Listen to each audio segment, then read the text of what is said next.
शिव महापुराण भगवान की वंदे शिव पुराणम ही सर्वदाहक प्रसन्नधि शिव प्रसन्नतां याय दव्य स्वपदयोरति। मेरी प्रसन्न बुद्धि से प्रसन्नता पूर्वक भगवान महादेव आपके वांग्मय स्वरूप शिव महापुराण ग्रंथ को मैं प्रणाम करता हूँ, करते हूँ। बोलिए श्री शिव महापुराण भगवान की जय। अब आज हम प्रारंभ करेंगे द्वितीय रुद्र संहिता प्रथम अध्याय। इसमें है 20 अध्याय, ये जैसे मैंने लिखे। तो परम पौराणिक सूत जी से सोनका आदि ऋषियों की वार्ता है, इसमें बतलाया है जो विश्व की उत्पत्ति, पालन और लय के एकमात्र कारण हैं। उन अनंत कीर्ति वाले गौरीपति, अच्युत रूप वाले निर्मल बौद्ध स्वरूप, मायाश्रित किंतु माया रहित शिव जी को मेरा नमस्कार। श्री व्यास जी ने कहा कि शिव जी जगत के पिता और शिव जी शिवाजी पार्वती माता तथा उनके पुत्र गणेश जी को नमस्कार करके मैं संहिता का वर्णन करता हूँ, जो हमने भी अभी प्रणाम किया। एक समय नेमिसारण में जब समस्त सोनका आदि ऋषियों ने परम भक्ति से सूत जी से प्रश्न किया कि शिव जी का सर्वश्रेष्ठ सूत जी से प्रश्न किया कि शिव जी का सर्वश्रेष्ठ स्वरूप क्या है और पार्वती सहित उनका दिव्य चरित्र क्या है, लोक के कल्याणार्थ का कल्याणकर्ता श्री शिव जी किस प्रकार प्रसन्न होते और प्रसन्न होने पर क्या क्या फल देते हैं, तथा ब्रह्मा, विष्णु और महेश ये तीनों देवता शिव जी के अंग से उत्पन्न हुए और इनमें महेश ही पुण्य है, तथा शिव पार्वती का अभिभाव और विवाह कैसे हुआ, जो है गोस्वामी तुलसीदास जी ने भी कहा है, वो उसमें लिखी है मैंने चौपाई। और इसमें भी वही बतलाया कि ब्रह्मा, विष्णु और महेश जो हम आकार रूप में पूजा करते हैं ये शिव जी के अंश है, और जो निराकार में हम लिंग की पूजा करते हैं वो परब्रह्म शिव है ना। जैसे आकार में कैसे हमने जान लिया कि ये जटा है, ये गंगा जी बेरी है, ये त्रिपुण बना, यह स्वरूप है, ये आकार स्वरूप है, और निराकार ये लिंग है। तथा शिव पार्वती की अभिभाव को विवाह कैसे हुआ, उनकी सब लीलाएं हमें बतलाई। तो परम पौराणिक सूत जी बोले, हे मुनीश्वर, इस उत्तम प्रश्न के लिए आप लोगों को धन्यवाद है, क्योंकि आप शिव निष्ठों ने शिव जी की कथा संबंधित 3 बड़े उत्तम प्रश्न किए हैं, जो सुनने वालों को गंगा जल की भांति पवित्र करने वाला है। आपके प्रश्न के अनुसार शिव जी के चरित्र को यत्न पूर्वक मैं अपनी बुद्धि के अनुसार कहता हूँ, आप लोग आदर सहित सुने। जैसे प्रश्न आपने किया ऐसा ही प्रश्न शिव जी से प्रेरित हुए नारद जी ने अपने पिता ब्रह्मा से यही प्रश्न पूछा था। भाई आप मुझसे पूछ रहे हो, पर यही प्रश्न नारद जी ने भी पूछा था। तब शिव जी भक्त ब्रह्मा जी ने प्रसन्न अपने पुत्र नारद को हर्षित करते हुए शिव जी का यश वर्णन किया, बहुत प्रसन्नता से कही। श्री व्यास जी कहते हैं कि जब सूत जी ने ऐसा कहा तो उनके इस वाक्य को सुनकर वे सब ब्राह्मण कुतूहल सहित उस संवाद को इस प्रकार सुनने लगे कि सूत जी ने महाभाग है महाभाग, महाभाग्यवान महाभाग्यवान कहकर उन सबको संबोधित किया था। वह ब्रह्मा और नारद जी का संवाद कब हुआ, जिसमें भव बंधन से छूटने वाली भगवान शिव की लीला वर्णित है। हे तात, उनके प्रश्न के अनुसार ही हमें सब प्रेम से सुनाइए। सूत जी बोले, विप्रो, एक समय नारद जी तप करने की इच्छा से हिमालय पर्वत की एक अत्यंत सुंदर गुफा में गए, जहाँ देव नदी गंगा जी बड़े वेग से बह रही थी। वहाँ रहकर मुनिश्रेष्ठ नारद जी ने बहुत काल तक तप किया, और जिसमें उन्होंने मौन होकर अहम ब्रह्मा को समाधिष्ट होकर ब्रह्म साक्षात्कार करने वाले विधान को प्राप्त किया। उनके उस तप से इंद्र कंपित हो गए और विघ्न उपस्थित करने के लिए काम का स्मरण किया। महिषी का पुत्र काम इंद्र के सामने आया। स्वार्थ में कुटिल बुद्धि इंद्र ने कहा, हे महावीर, मेरे बड़े मित्र काम, तुम तो सर्वदा ही मेरा हित करने वाले हो। इस समय मेरी सहायता करो। तुम्हारे ही बल से तो मैं कितनों के तप बल का गर्व नष्ट कर राज्य करता हूँ। हम नियम बनाते हैं तो इंद्र हमारे नियम तोड़ते हैं, हमने भागवत में भी सुना है। हिमालय पर्वत की गुफा में नारद मुनि तप कर रहे हैं। वे मन में शिव जी को धारण किए अचल समाधिस्थ हैं। कहीं वे ब्रह्मा जी से मेरे राज्य की याचना ना करे, अतः तुम उनके तप में विघ्न करो। काम नारद जी का तप भंग करने चला। वहाँ पहुंचकर उसने अपनी संपूर्ण कलाओं की रचना की। वसंत ने मद से नाना प्रकार का प्रभाव दिखलाया, परंतु नारद मुनि के चित्त में कुछ भी विकार नहीं हुआ और शिव जी की कृपा से इंद्र का गर्व नष्ट हो गया। इस कारण इसी स्थान पर पूर्व काल में, मतलब क्यों हुआ तो बतलाया कि कारण कि इसी स्थान पर पूर्व काल में शिव जी ने तप कर काम को जलाकर भस्म कर रति को वरदान दिया और यह कह दिया कि यहाँ पर काम का कुछ भी प्रभाव ना होगा। अब वहीं कौन गए? नारद जी। तब अपनी गति को व्यर्थ हुआ देखकर कामदेव नारद जी से इंद्र के पास स्वर्ग में चले गए। इंद्र विस्मित हो नारद जी की प्रशंसा करने लगे। तब पूर्ण हुआ। अब इंद्र के शिव की कृपा से नारद जी फिर कुछ काल तक वहां तप करते रहे। पश्चात काम को जीतकर नारद जी द्रवित हो गए और शिव जी की माया से मोहित हो अज्ञानियों के समान उस वृत्तांत को कहने के लिए कैलाश पर्वत पर शिव जी के पास पहुंचे। पहले इंद्र के पास, फिर शिव जी के। नारद जी ने रुद्र को प्रणाम किया, अभिमान से अपना सब वृत्तांत कह सुनाया। एक अभिमान के, देखो हमारा जहाँ शब्द आ जाता है कि हमारे बच्चे के, हमारी गाड़ी के, हमारा घर, और अपने को महात्मा और प्रभु समझा। इस पर रुद्र जी ने कहा, हे तात, तुम धन्य हो, परंतु यह बात तो तुमने मुझसे कही, इसको श्री हरि के आगे मत कहना। और उनके पूछने पर भी तुम इस वृत्तांत को गोप्य ही रखना। गोप्यम गोप्या सर्वथा नारद, ऐसा कहते हैं। तो क्या इसमें पहली लाइन में आपने क्या पढ़ा?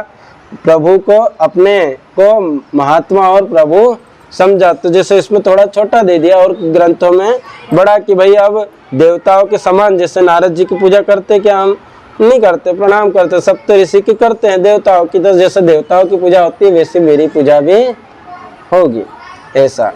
अब भगवान ने मना किया कि नारद जी तुम मौन हो जाओ, किसी को मत कहना और किसी से प्रकाशित मत करना, ऐसे तुम मेरे अत्यंत प्रिय विष्णु भक्त मेरे अनुगत होते हैं, इसी कारण मैं तुम्हें इतना समझा करता हूँ। मतलब उसमें कहा है कि भाई तुमने जो बात मुझे कही ये विष्णु के सामने मत कहना। किंतु शिव की माया से मोहित हो नारद ने इस बात को हितकार नहीं समझा और होनहार की प्रबलता से, जिसकी कर्म गति को विद्वान भी नहीं समझ सकते और शंकर भगवान की उस इच्छा का मनुष्य निवारण नहीं कर सकता, वे भी ना कर सके और वे मुनि श्रेष्ठ ब्रह्मलोक को चले। महाचार्य ब्रह्मा जी को भी नमस्कार किया, तपोबल से काम जय हो कहा। ब्रह्मा जी ने इस बात को सुनकर विष्णु के चरणों में प्रणाम किया और फिर सब कारण जानकर अपने पुत्र को पुनः ऐसे कहने के लिए निषेध किया कि भैया अब मत को हमको कह दी। परंतु ब्रह्मा जी के कहने पर भी नारद जी ने उस पर ध्यान ना दिया, क्योंकि उनके मन में मद रूप अंकुर उत्पन्न हो गया था। लोक में शिव जी की जैसी इच्छा होती है वैसा ही होता है, क्योंकि उनके अधीन सब जगत है और उन्हीं की ही आज्ञा से सब स्थित है। नष्ट बुद्धि वाले मदाकुण मन वाले नारद जी अपना वृत्तांत कहने के लिए शीघ्र ही विष्णु लोक में विष्णु के पास पहुंचे। उनके आगमन के कारण जानते हुए विष्णु जी ने आदर से उठकर आगे जाकर उनका सत्कार किया। उठा और उनके सत्कार भगवान विष्णु ने किए। अपने आसन पर बिठाकर शिव जी के चरण कमल का स्मरण करते हुए नारद जी से पूछा, हे तात, जैसे तात शब्द कहा है तो जो वंदनीय हो, जो प्रणम में हो, उसको तात कहा जाता है। इस समय तुम कहाँ से आ रहे हो और यहाँ कैसे आए हो? हे मुनिवर, तुम धन्य हो, तुम्हारे आगमन से मैं पवित्र हो गया।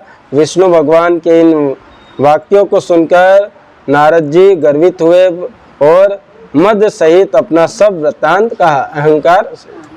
भगवान विष्णु नारद जी के मद पूर्वक और सहे तुक वचन सुनकर सब कारण जान मनी मन शिव जी की स्तुति करने लगे और नम्रता से मस्तक झुकाकर नारद जी से बोले, हे मुनि श्रेष्ठ, आप धन्य हैं। हे मुने, काम मोह अधिक तो उनको सताते हैं जिनके हृदय में तीनों देवता की भक्ति नहीं। मतलब भगवान विष्णु ने पुनः फिर क्या करी? नारद जी की प्रशंसा करी। कोई व्यक्ति प्रशंसा खुद की करे, फिर आप उसकी प्रशंसा कर दो। कोई गाड़ी लाया, घोड़े लाया, कपड़े लाया, भले अच्छे नहीं हो, नहीं जम रहे, फिर भी आप बोला अरे बहुत सुंदर गाड़ी है कि बहुत सुंदर कपड़े हैं। मालूम है कि ये गाड़ी दमदार नहीं है कि ये कपड़े इसमें जम भी नहीं रहे। अब कुछ व्यक्ति क्या है, जैसे हम बताते हैं हमारे वो हमारे टाइम तो ओछी पैंट पहनते नहीं थे। अब एक व्यक्ति ने ओछी पैंट पहन ली और मैंने की ये कैसी भाई, वैसी पहन लो जो सबने नॉर्मल पहनी है। बोले आपको क्या पता, ये फैशन है। मैंने की भाई तेरे पे जमनी भी तो चाहिए, ऐसी कैसी फैशन है? तो वही बात है कि भैया उनकी प्रशंसा करो जो अभिमान में प्रशंसा चाहते हैं। भगवान ने प्रशंसा करी, परंतु आप तो निष्टप विकार कैसे हो सकता है? आप तो जन्म से विकार रहित और सुंदर बुद्धि वाले हैं। मुनिश्रेष्ठ नारद ने भगवान के वचनों को सुनकर हृदय में उन्हें नमस्कार किया और हंसकर भगवान से कहा, बोले हे स्वामी, यह सब आपकी कृपा है। ऐसा कहकर हरि को प्रणाम कर वे इच्छा अनुसार स्थान को चले गए।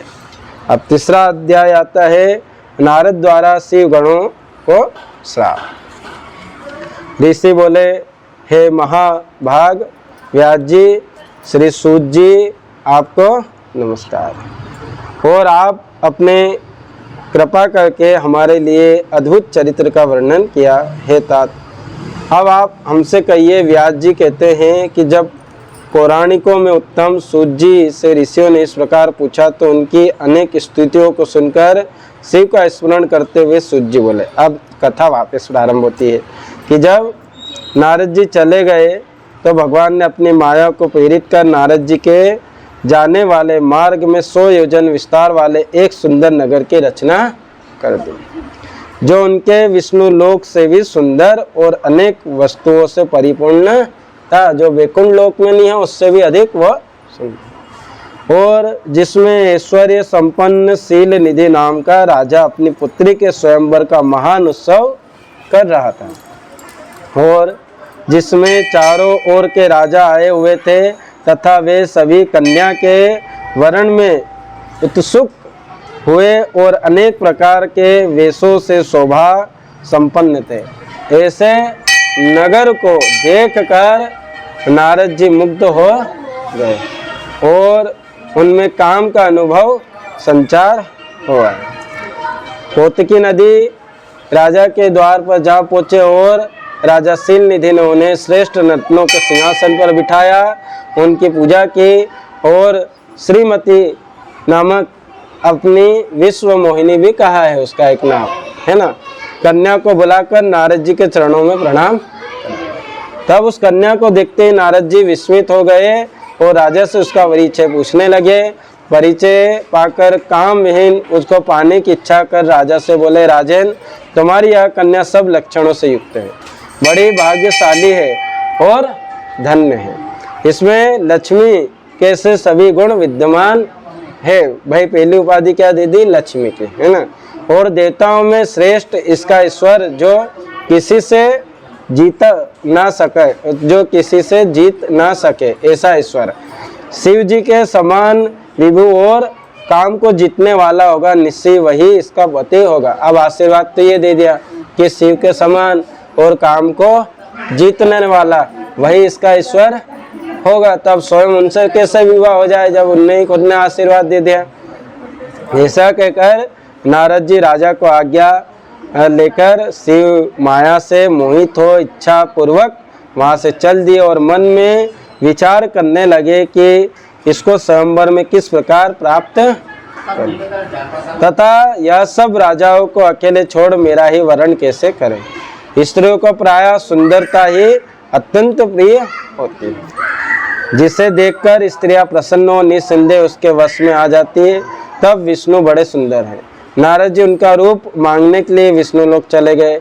वहाँ विष्णु जी को नमस्कार किया और नारद जी ने शील निधि राजा की विशाला नेत्र कन्या श्रीमती का परिचय देकर स्वयंवर में उनको वरण करने की इच्छा व्यक्त की।